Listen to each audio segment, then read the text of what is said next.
What's up everyone? Welcome back to Just Finished Coding. This is another Python tutorial. Let's get coding.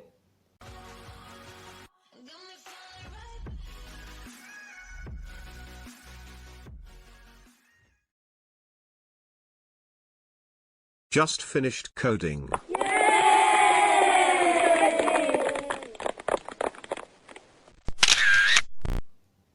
Now I recently came across this pretty interesting computer problem. And here's what it says. I've written it on the screen right here. So what we need to do is to accept a number n and then check if it is possible to have a right angle triangle of sides A, B and C where the sum of A, B and C is equals to n. We then print the values of A, B and C. So initially when we look at it, it seems to be a really easy problem, but there's a small catch to it. And the first thing you might think is, well, we could just have a number n, let's say 1000, and we could pick three random values of A, B, and C for the lengths of the sides of the triangle, and we would have the answer.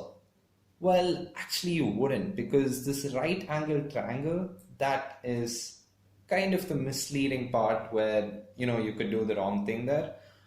So we also need to comply with Pythagoras' theorem in order to solve this problem. So we have not one, but two conditions.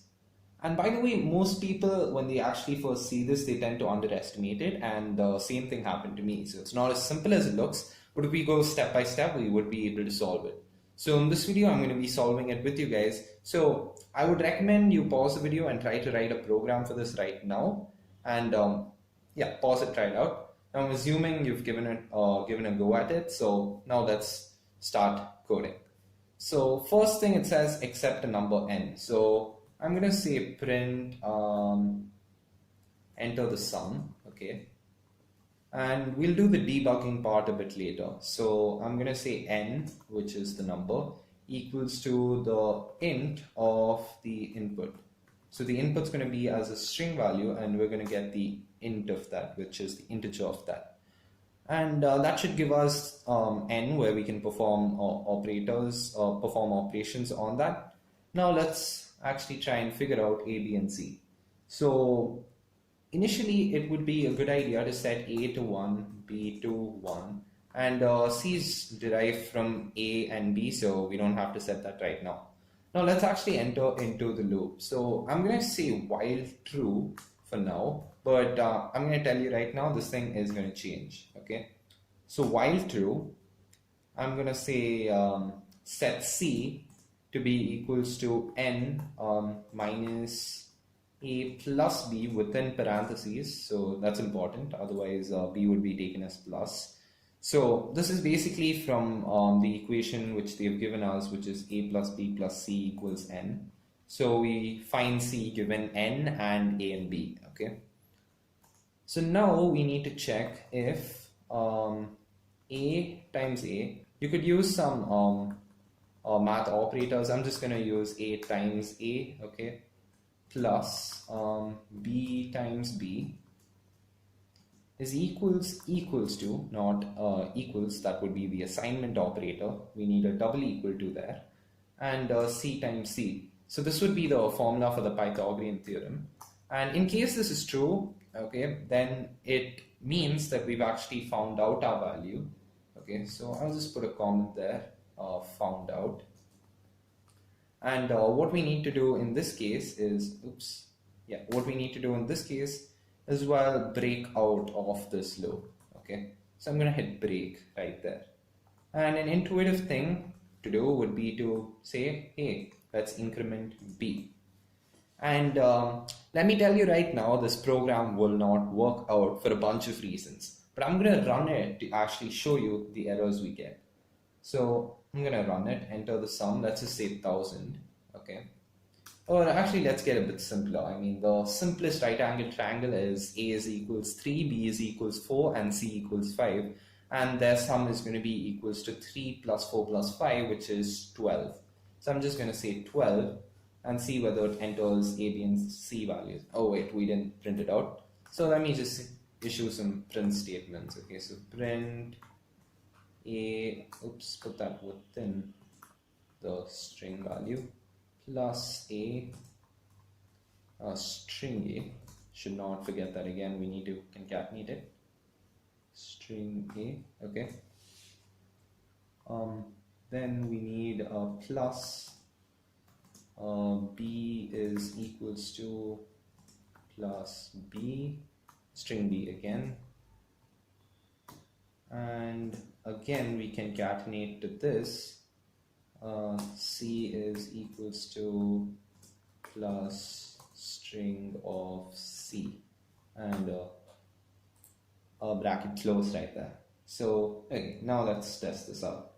So click stop and hit run once again, and enter the sum. I'm going to say 12, and now the computer just does not seem to be actually entering anything, which is kind of weird, but the reality is it's basically going to stay in this loop forever, and it's never actually going to come out. Okay, so that's a problem with this. Now we might change it a little bit, okay, by saying while b is less than the number, less than or equal to. I'm just going to say less than, because if we're squaring it, then something seems to be off when we have b equals to n.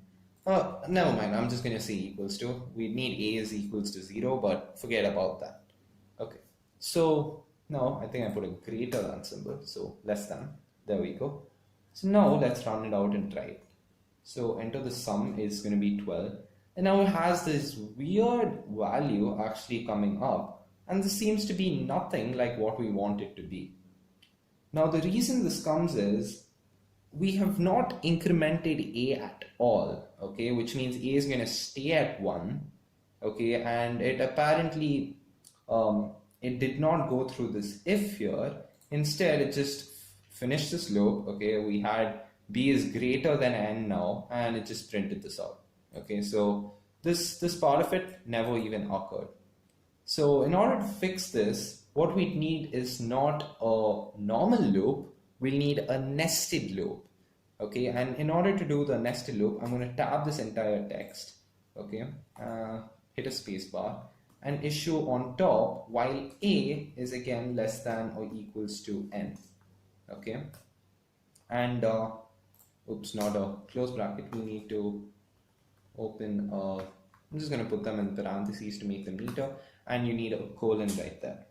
So while this is the case, then we want to actually perform this inner loop, and we also need to increment a at the end of the outer loop. Now this program again has a small mistake. Actually comment down below if you could find the mistake before that. Okay, that would be a pretty good try. So I actually was stuck for quite a while debugging this part. So now let's run, and now let's enter sum is 12 once again, and now we have a is 13, b is 13, and c is -1, which is again not what we want, and that's because this thing just went through this loop. And you may be wondering, well, we got to a is 13, why exactly didn't it figure out, when a is 3 and b is 4 and c would then be 5, and they would add up, won't they? And well, the reason this happened was b did not have a chance to come back to 1 every single time this inner loop was initialized. And what this is missing is this one block of code, and that is set b to be 1. That is it. That is all we are missing. Now, if we test this out, so here we go, 12, and now you can see a is equals to, once again, 13, b is equals to 13, and c is equals to -12. Again, something seems to be wrong right here. Okay, but again, the reason here is because we haven't really told we haven't really told the compiler, or I should say this editor, which while loop to even break out of. Okay, so when this statement actually initializes, it's going to break out of this loop and continue to stay in the outer loop, which is not what we wanted to do. And in order to fix this, we have a simple fix. So we already are initializing b here. So I'm just going to set r to be equals to 0. Okay, I'll tell you what r is going to even do later on. Okay, so now I'm going to set r to be equals to 1 here. Okay, and right after this, I'm going to hit a tab. Make sure you stay in the outer loop. Okay, within the outer loop, but not inside the inner loop. And now we say um, if r is equals 1, then break. Okay, so break. And this is a pretty essential part of the program, and you want to make sure you put that. I guess I forgot to do that. You want to make sure you put it after the increment of b. Okay, so the b is going to increment within the loop. Okay, but we want to make sure it's after. It's not inside the inner loop, but it's inside the outer loop. I hope you get what I'm saying. So now when we run it, we have enter the sum 12, and boom, we have 3, 4, and 5, which is exactly what we want. So perfect. So this program does work, but I have to give you a small caution here. If you're using this program to find larger numbers, let's say 10,003, okay, we want to check if there are 3 sides of a right angle triangle that are possible. So in that case, we could use this, but it's going to take a heck lot of time. Okay, so this thing would take a lot of time to run. And the other small thing we can do to improve our program is, in case, let me just show you. I'll run this once more and I'll say 13. Okay, so now it shows these weird bunch of values, and we can fix that by tabbing this line, and I'm going to print this only if r is equals 1. Okay, if it's not equals 1, okay, and you could code that with an else. In this case, r would be 0, and this time it hasn't actually found values. We can just print no values found. Okay, and this is kind of intuitive for most people. Okay, I'm not going to explain that. It's a very simple logic. So this would work out. Now, in case you want to enhance this even further, and I'm warning you, this step would actually slow you down. Okay, this not slow you down, I mean it would slow the computer down.